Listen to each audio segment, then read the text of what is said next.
to my YouTube channel. My name is Ariana Jasmine, and today we are going to go over how much of a shit show that debate was. But we're not going to watch the whole thing. We're just going to go through some memes, we're going to go through some edits, we're going to go through some analysis, and we're going to try to make it as fun as possible because that debate was quite frankly depressing. But anyways, make sure you like, comment, and share. Do what you have to do to boost this video. And let's get into it. CNN did this clip where it's like, watch the best analysis moments of CNN's presidential debate. I don't know what this means, but it has over 1 million views. So let's see. President making their way off the CNN debate stage. Looks like Jill Biden, the first lady, has come out. Former President Trump walking off the stage. The first debate of the 2024 campaign and the earliest presidential debate ever, now in the books and in front of the voters. Tonight, along with Aaron Burnett. Yeah, this is literally the clip of her walking him down the stage because he wasn't even coherent enough to do it himself. We'll be talking to surrogates, including Vice President Harris, getting fact checks from our Daniel Dale and new reporting from inside both campaigns. John, let me start with you. Your thoughts? Anderson, this was a game-changing debate in the sense that right now, as we speak, there is a deep, a wide, and a very aggressive panic in the Democratic Party. It started minutes into the debate, and it continues right now. It involves party strategists, it involves elected officials, it involves fundraisers. And they're having conversations. Damn, this is a big-ass panel. You want all these people to talk? That's hella people. I feel like that's, honestly, I'm sorry, I feel like that's way too many people to have on a single panel. That's ridiculous. That's so ridiculous. Also, fuck Van Jones. Van Jones is so wildly just racist and Islamophobic. I don't even know why he still has a job at CNN, honestly. Right now, it involves party strategists, it involves elected officials, it involves fundraisers.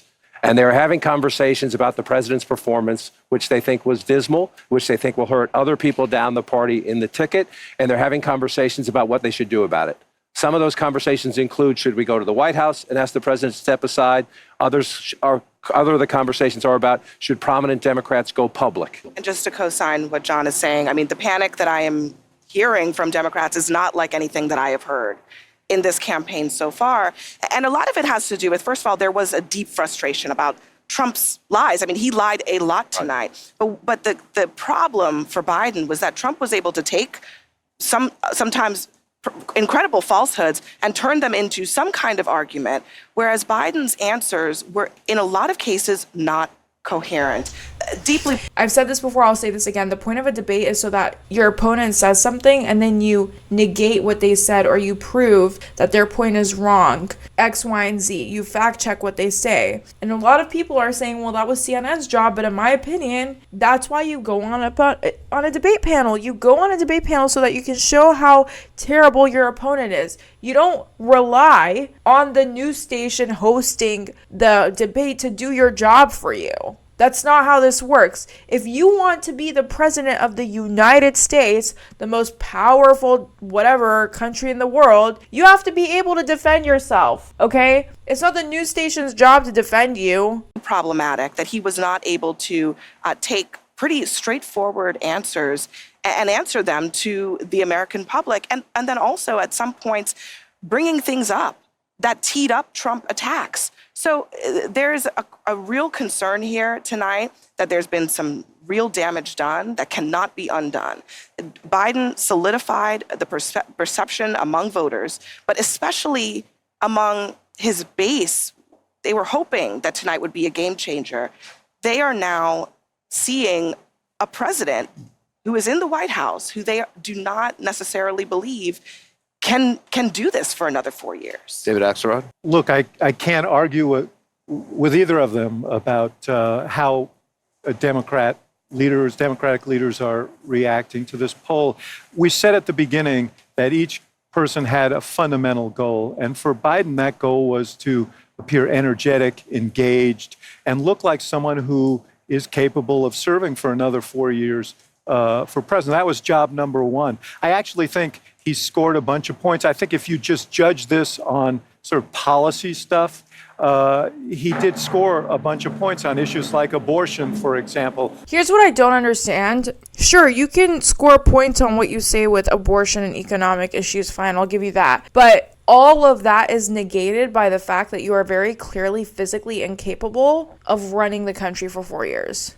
I don't care if you tell me that Jesus is king and everyone gets free healthcare, it all gets negated when you literally don't have the capacity to even answer a debate properly. I am starting to get the pushback now from people who are not in agreement with us. I just want to get some. Hey, listen. I didn't watch the debate. No. Actually, did. A major black leader just called me and kicked my butt, and so I just want to give the other side, which is that Republicans would never throw their guy overboard, even if they had a guy that had felony convictions, even if they had a guy that led an insurrection, even if they had a guy who was a serial liar, they would never throw their guy overboard. And there are people who are angry tonight. The Democratic Party. Across from the fact that I am not a Van Jones fan, I've been very clear about this. I think Van Jones is not a good person, and a lot of people hold this sentiment. It's just not just me. But going across from that, I think what he just said is very dismissive because, yeah, the Republican Party always stands together. But why do they always stand together in unison? It's because they all have the same ideologies. Okay, they all believe that, for the most part, they all believe in the same thing. They're all conservatives, okay? But in the Democrat Party, you have far left people who call Joe Biden Genocide Joe and believe that we need a complete system rehaul, and they are willing and ready to vote for a third party candidate in the president and essentially throw away their vote because that's what it is. And then you also have people who are so liberal that they will literally call Joe Biden king even if they're carrying around his corpse in a fucking wheelchair like Dianne Feinstein, right? The Democratic Party does not represent all Democrats,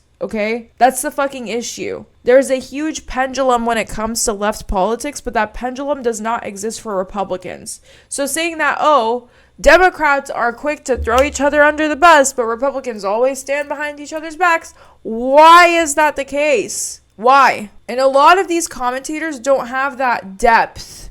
You know what I mean?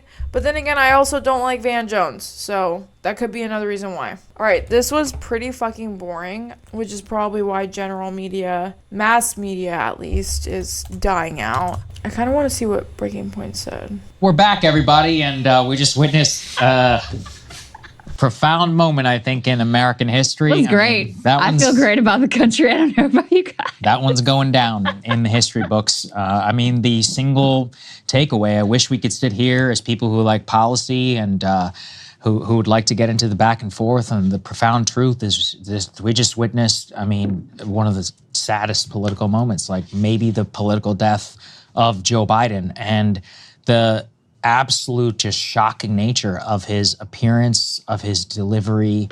Even whenever we were trying to parse the substance, Crystal, the four of us, we couldn't even get to what he was saying. Incomprehensible. The coughing, he coughed a record 5 times in the first 30 seconds of the debate. I'm just sitting here stunned. I don't know what else I can say. 2 words. Elder abuse. Yeah. It was painful to watch. From the jump. It was painful. His voice, his face, his inability to maintain a single train of thought, it was horrendous. And Trump is all over the place and said all kinds of things that I can't stand and lies and doesn't answer the question, whatever. But like you said, Sagar, I can't even get to let's talk about their different stances on it. First of all, they don't really have the different stances on immigration or Israel or any number of other issues. But, I would love to get into, let's talk about Biden's antitrust. Let's talk about labor policy. Right. No one who watched this debate is going to get past the fact that he was so much worse than I think we've been, expecting. We know that Biden. Yeah, I don't know what the hell they were thinking. This whole entire debate was to convince everyone that Joe Biden was A-okay to do everything and do the job. It actually literally reconfirmed what everyone was already thinking. So whoever thought of bringing up the debate to a sooner date and putting Joe Biden on a debate stand, you really did your job. You really did a job. I don't know if it was the job, but you did something. Biden is not where he was. We expected some problems in this debate.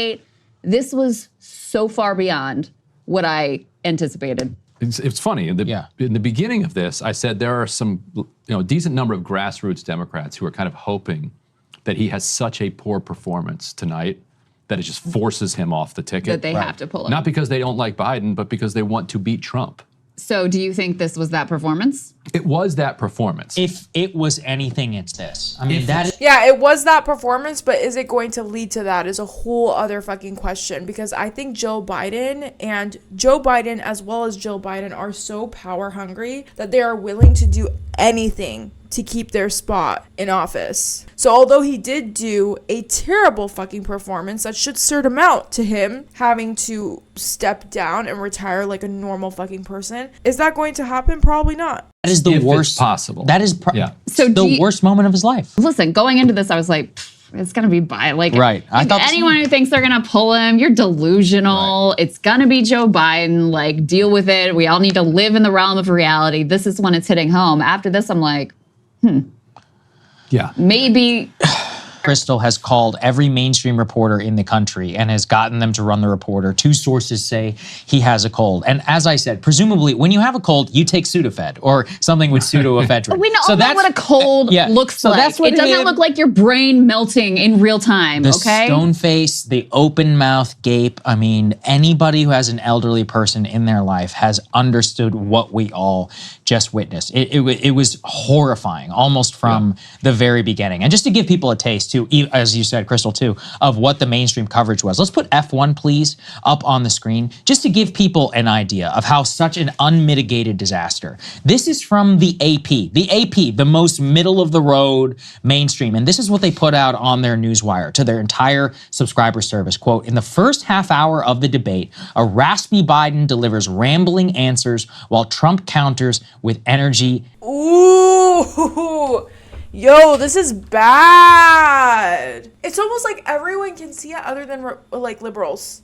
Everyone can see this other than liberals. It's almost like they live in La La Land. It's almost like we live and see one thing and they live in a parallel universe and they see another thing. Everyone with a brain, eyes, and ears heard and saw what the hell happened. Even they have to say raspy Biden, rambling answers. And they even have to acknowledge Trump counters with energy. This is also where I have to eat And the my falsehoods, words. he does fall. Okay, Yes, it's like it was politicians falsehoods are all talking the way through. All right, And he's Trump. But he's Trump. But I will say this too: the rules unambiguously worked in the favor of Donald Trump. There's All of no them. question. I think that was one of the top 5. I think one of the reasons why Republicans don't struggle as much as Democrats do, especially when it comes to federal politics, is because they always put someone up that is very likable to the Republican fan base. Because when we first put up Donald Trump, we put Hillary Clinton to go after him. And everyone begged the DNC. We were like, please, not Hillary Clinton. We don't want an establishment old fuck that has a lot of skeletons in her closet. No one wanted Hillary Clinton, okay? They did not listen to us. What happened? Donald Trump got elected. Then we also begged the DNC, please, do not put Joe Biden. He's old. He's geriatric. He has a lot of skeletons in his closet. We don't like him. What did they do? They still propped him up. I don't know why the DNC is so hell-bent on putting up these shitty fucking candidates, but they are. But when you look at the Republicans, they put up who they know is going to win. They support who they know is going to win, who has the best shot at winning. And that's the thing. I am fully convinced if we would have put someone likable against Donald Trump, he would have never even won in 2016. This wouldn't have even been a fucking issue. This is all the DNC's issue. Why are you guys continuously propping up old geriatric fucks? Watch, even if Joe Biden steps down, they're gonna be like, you know what? Nancy Pelosi seems like a great idea. That's how fucking stupid they are. Performances of his life, because he just seemed like relatively normal. He had a few moments, there's some stop the steal there at the end. People aren't going to like that. Even on abortion, he was a little bit all over the place. But the whole point is we can't sit here and parse, because the average person, and I want everybody at home to think about this, the average person in your life, your father, your sister, your cousin, the person who doesn't watch anything, but they did watch this, what are they going to take away? It ain't anything to do with late-term abortion. It is, oh my God, what is going on in front of us? Go ahead, Crystal. So Kyle texted me an update from MSNBC. Yeah. He says they're waving the towel. Nicole Wallace said people will be talking about whether he should be in the race. Wow. And so wow. The MSNBC folks are probably talking to some of the same types of people in Washington. Here's the issue with this whole entire debate, right? Instead of talking about the issues that we face, so we need to be talking about Project 2025, SCOTUS, the decisions that SCOTUS is going to be making and the appointees, abortion rights, student loan debt, economy, outside of talking about these issues, now we are hyper-focusing on how old and geriatric Joe Biden is. And I don't know about you, but I could care less of a fuck about Joe Biden's health. I'm sorry, I hate to say it, I don't mean to be crass, but he's rich, he has a support system, he needs to retire and go off to somewhere, I don't know, his vacation home somewhere, and just retire. Enjoy the rest of his days. I don't know, George Bush likes to make shitty paintings. Maybe he could go to George Bush and learn how to paint. I don't give a fuck what the man does. I just think he needs to do something outside of whatever he's been doing that he's convinced that he can do, which he clearly can't. That I'm talking to. And yes, they're absolutely completely panicked. CNN has called his performance, quote, dismal. Griffin saying, quote, CNN saying it's Joe. I mean, this is just, it is unambiguous. And to a certain extent, I look, not so much of a victory lap. Crystal, how many, and Ryan too, how many recriminations have we all received over the last 5 years for pointing out? Apologies. I genuinely do want an apology. This was foisted upon the American people. People in the White House, you should be ashamed of yourself. Jake Sullivan and all the other folks who see this stuff up close. We've been reporting it here day after day. G7 leaders, he's gotten worse. We have the public. This might be the first time I've ever agreed with Sagar. This might be the first time I've ever agreed with Sagar. I fucking agree. Public moments. But to see this up close, 90 minutes with no filter is insane. I mean, we're in 25th Amendment territory. Yeah. Is this man alive? Like, what the fuck is happening? So I want to hear what the other Washington. So you've got the one group that's one group is saying, this is crazy. This can't go on. It has to change. The other group is saying, no, there's no way to get him off. Yeah. But what we're going to do is we're going to focus on the House and Senate. Basically, just like give up. Yeah. That's the idea. Just give up. Hey, I thought this was the end of democracy. That always works. And make the argument for Biden that he has a very good staff.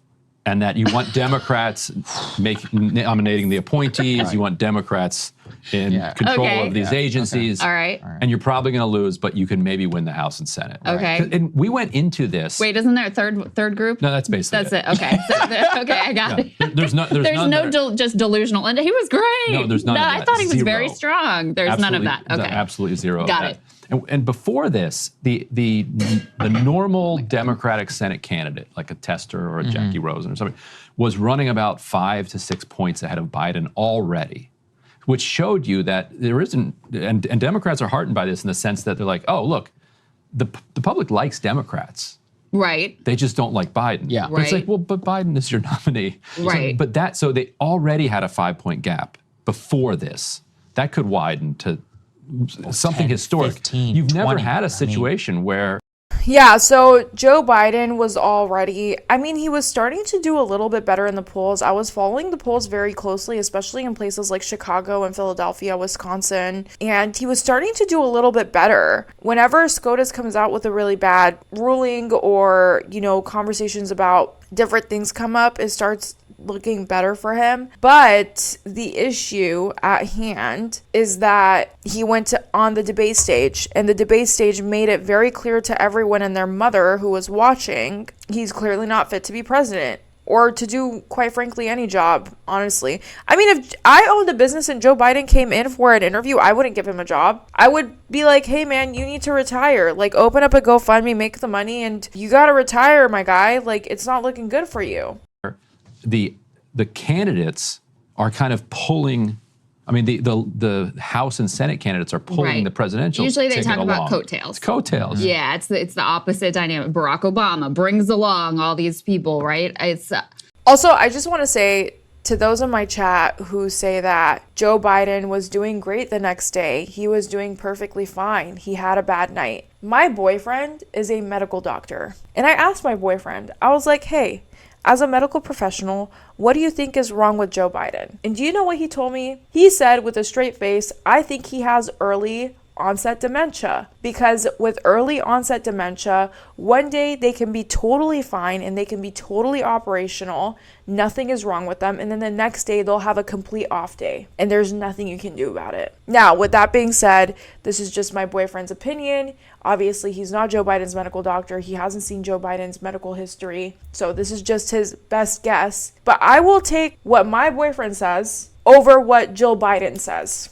No, it's incredible. I mean, tell me this, Ryan, from the people you're talking to in Washington, like, what did they think of the state of his condition going into this? They think it doesn't matter that much because the administration is on autopilot. They don't deal directly with Biden. They have their handler that they deal with in the administration. If they want something, they know who to call. Right. It's only Chuck Schumer, basically. The gears and are Hakeem turning in Jeffries the that way deal they're with Biden. expecting them to turn. Right. As long as the gears turn and he's hopped up enough for the State of the Union and the debates, then they're like, all right, this is not ideal, but we'll go with it. But when you can't even get hopped up for the debate. David Axelrod's, Obama's former, communications director, he says on CNN, I think there was a sense of shock how he came out at the very beginning of the debate. Let's actually play. Yeah. Let's play for people the, this is F4, the beat Medicare moment, because it was from the very first word. First of all, the voice is bad, the look is bad, the walking on the stage is bad. Like,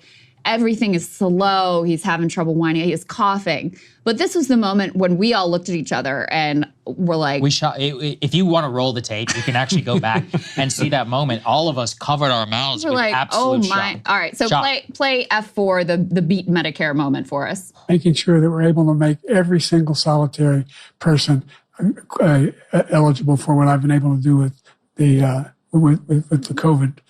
With dealing with everything we have to do with, look, if we finally beat Medicare.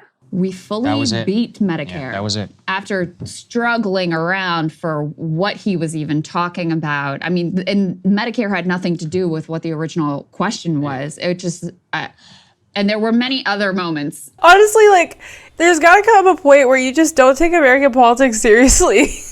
You just can't, or else you'll lose your mind. We also should go back because there was, after the midterms, there was a whole lot of circling the wagons to make sure that a Gavin Newsom or whoever didn't jump in because the midterm performance was better than expected. That was successful. Then you get to the primaries and, first of all, there's just complete blackout of all the candidates who did challenge him. And then in certain states, they just literally did not hold primaries, right? Yeah. There were no debates. Florida, North Carolina, there were a number of places where they're just like, we're just literally not going to do a primary. And so, anyone who could have at any moment, who had the knowledge of this is what we're dealing with, could have spoken up, could have pushed in another direction, could have shed some light and reality here, and instead chose to go in a different direction and pretend and leak these anecdotes. Oh no, I have trouble keeping up with him. KJP, he's so how energetic. many times did KJP say that from the White House? Oh yeah. Yeah. Yeah, absolutely. How many times? Like, I mean, these people are shameless liars. Yeah. If you've had any exposure to him and you're out there doing he's the real Spitfire behind the scenes. Here's the thing. This is what it comes down to. Number one, Joe Biden, and Joe Biden's whole entire family have way too much ego to step down, okay? Joe Biden is clearly enjoying her fucking time in the White House.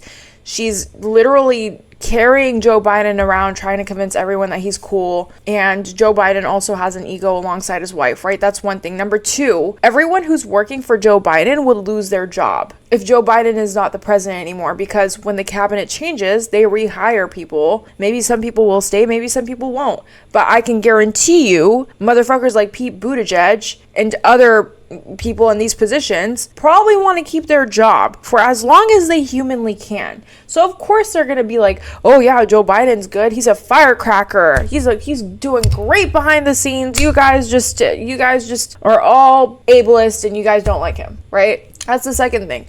Third thing is that the DNC is very establishment. The DNC does not like anyone that is even mildly progressive. They don't like anyone that has ever said anything bad about them. They will not prop anyone up or let anyone win that does not hit all of their markers, which is why all of their candidates are always shitheads, okay? It's either Hillary Clinton or fucking Joe Biden, people that we beg to not bring for us, but they still push them down our throats as if we're going to accept them or ever like them. So yeah, their best option in my opinion is Gretchen Whitmer. That's their best fucking option. Or maybe, no, probably not Ro Khanna. It's Gretchen Whitmer. But unfortunately, Gretchen Whitmer is a little bit too left for them, and so is Ro Khanna. Maybe Gavin Newsom, but Gavin Newsom is too tainted. Nobody fucking likes him. Even in California, we don't like him. So, I don't know. The DNC is just generally fucked. You know what I mean? No one believed you, and certainly now it is so clear. Not only are you lying, but by your own definition, you believe this is an existential election. You believe democracy is on the ballot and women's rights are on the ballot. And you are risking all of that for your career. I mean, because they're afraid to speak out. They're afraid they'll be persona non grata in the Democratic Party. And so they all stay silent. They all close ranks. And this is what they and we and the whole country get Also, for it. the level of outrage we should all have now for them not allowing that primary to happen. You know, I mean, that was one of the most undemocratic. And in retrospect, too, with Biden, I said this to all of you privately. I mean, he will go down as one of the most selfish men in American history. I mean, just complete the arrogance, the selfishness. That is true. Although at this point, I feel more about it the way I came to feel about Dianne Feinstein, which is like, it's the people around her. No, you're right. Because she got to a point where she was so out of it. She didn't know that she was out of it. But he's not at that level. He's still there. Maybe. I mean, he could. I mean, I think he is there enough. I agree and I disagree. I think it's half Joe Biden's ego and it's half Jill Biden's ego. I think it's half the people around him and half him. Like we're all like in a state of shock. The big question is, and this is the issue, I believe, he is such an arrogant man. When he, and I've always said this, and the press corps friends always tell me this, when he puts those aviators on, he believes he's 30 years younger. And knowing him too, he's always the I'll show him president, the I'll show him guy. And he is he's a toxic boss who does not want to hear any dissent and has surrounded himself with yes men who will bolster him on whatever it is. And there was just reporting about how everybody's afraid to say anything at all critical because they think they'll be excised from the inner circle and probably, and for good reason, they believe that. And so I think that I don't know that he realizes his decline. I'm not sure that he sees it. I don't think that he has that awareness. Well, okay, this is my big question. I can't wait. All right, we're gonna watch this meme version of the highlights. Excuse me, with dealing with everything we have to do with. Look, if not the 2000s internet connection sound. Stop. That's foul.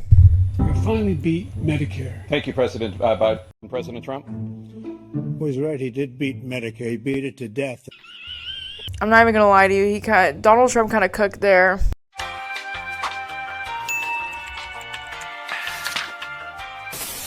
Now, please welcome the 46th President of the United States, Joe Biden. How are you? One eternity later. And please welcome the 45th President of the United States, Donald Trump. Not the music. Okay. Yeah. Oh, okay. What do you say to voters who feel they are worse off under your presidency than they were under President Trump? Take a look at what I was left when I became president and what Mr. Trump left me. We had an economy that was in free fall. The pandemic was so badly handled. Many people were and all he said was, it's not that serious, just a little bleach in your arm. The economy collapsed. There were no jobs. All I heard was bleach in your arm. That's all I heard. I genuinely don't understand what Joe Biden is trying to say. It was terrible. So what we had to do is try to put things back together again. And that's exactly what we began to do. Okay. Thank you, President Trump. We had the greatest economy in the history of our country. Oh, okay. Everybody was amazed by it. Other countries were copying us. By the time we finished, so we did a How the fuck does a country copy the other country's economy? That's not how it works, babes. great job. We got a lot of credit for the economy, a lot of credit for the military, and no wars, and so many other things. Everything was rocking good. Yeah, you know what's crazy? He says that we had no wars, but he literally almost started World War III with the killing of Soleimani. That's the crazy part.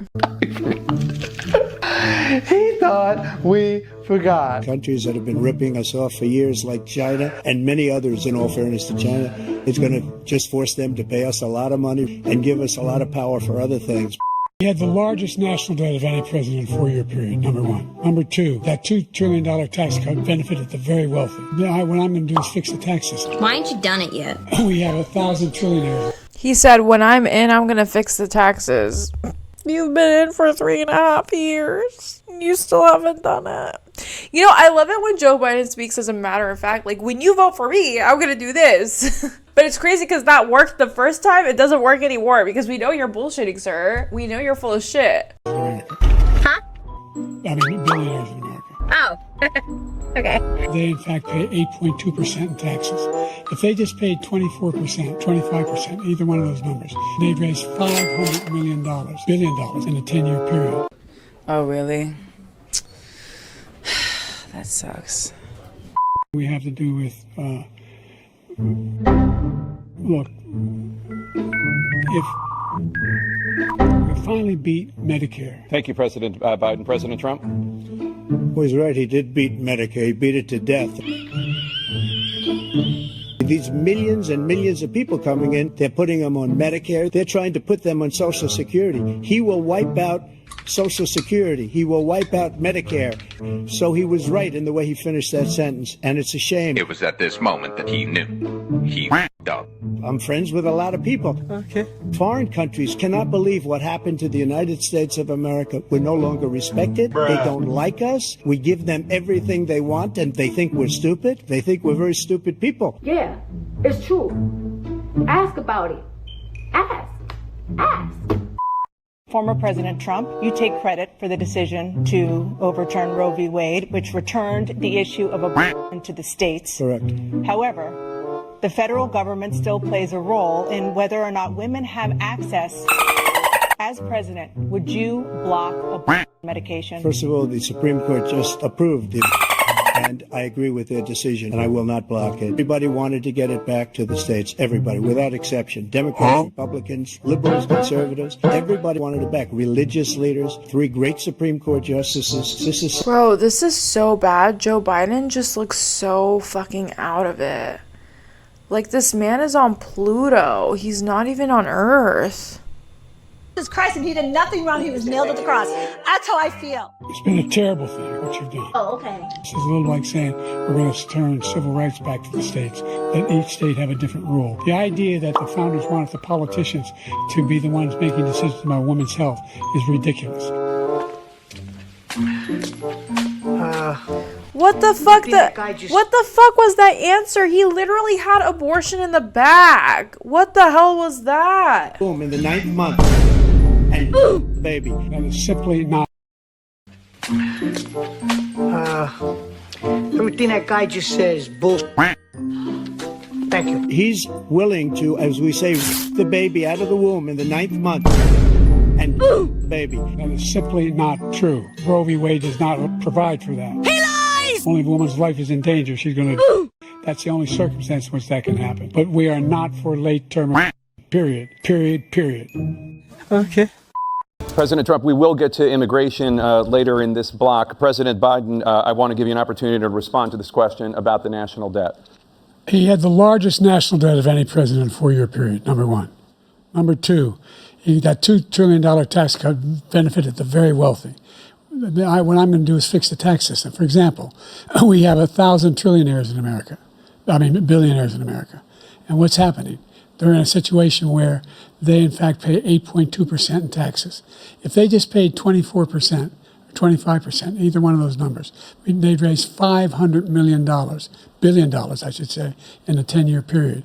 We'd be able to wipe out his debt. We'd be able to help make sure that all those things we need to do, child care, elder care, making sure that we continue to strengthen our healthcare system, making sure that we're able to make every single solitary person eligible for what I've been able to do with the COVID.